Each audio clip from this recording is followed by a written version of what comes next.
Charitable trust Palus आयोजित मोफत सर्वधर्मीय सामुदायिक विवाह सोहळा। या सोहळ्यामध्ये सर्व जाती धर्मातील मुला मुलींचे लग्न कार्य पूर्णपणे मोफत केले जाते। विवाह मुहूर्त बुधवारी दिनांक 13 मे 2026 रोजी दुपारी 1:15 विवाह स्थळ Shivparvati multipurpose hall, Tasgaon Karad road, Palus, Sandgewadi. नाव नोंदणीसाठी पत्ता Sonai charitable trust, Amlapur road, Palus. अधिक माहितीसाठी स्क्रीनवरील दिलेल्या नंबरवर संपर्क करा।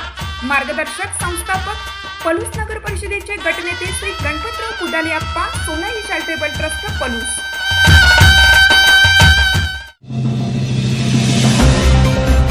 पलुसकर शैक्षणिक संकुलात मुख्याध्यापकांची कार्यशाळा उत्साहात संपन्न।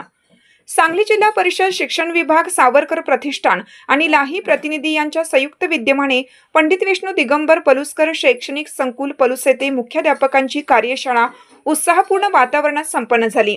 कौशल्य शिक्षण अभ्यासक्रम, शालेय प्रशासन, नेतृत्व विकास, प्रभावी शैक्षणिक नियोजन आणि विद्यार्थी केंद्रित शिक्षण या विषयांवर कार्यशाळेत सखोल मार्गदर्शन करण्यात आले।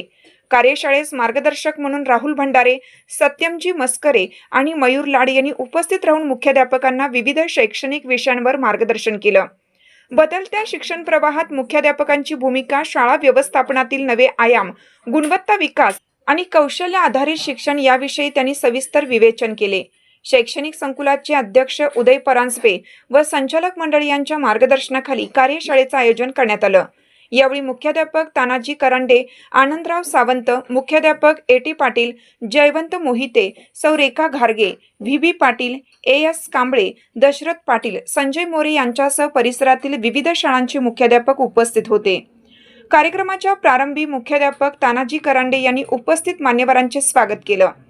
प्रास्ताविकात बाळासाहेब चोपडे यांनी कार्यशाळेचा उद्देश, महत्त्व आणि अपेक्षित निष्पत्ती याविषयी माहिती दिली।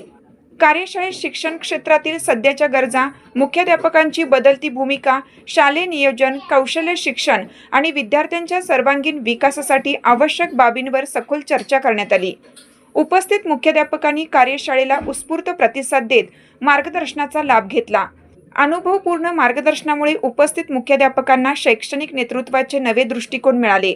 शाळा व्यवस्थापन अधिक सक्षम करण्यासाठी, विद्यार्थी केंद्रित शिक्षण अधिक प्रभावी करण्यासाठी आणि शिक्षणात नाविन्यपूर्ण उपक्रम राबवण्यासाठी ही कार्यशाळा दिशादर्शक ठरली।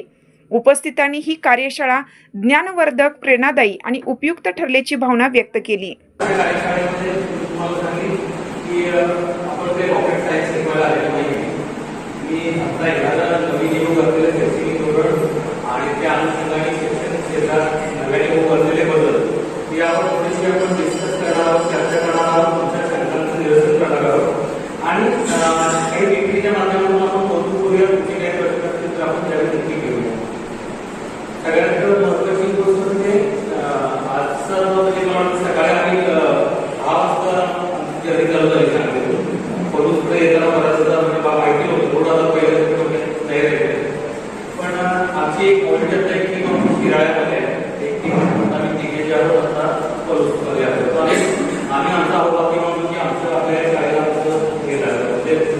माहिती नाही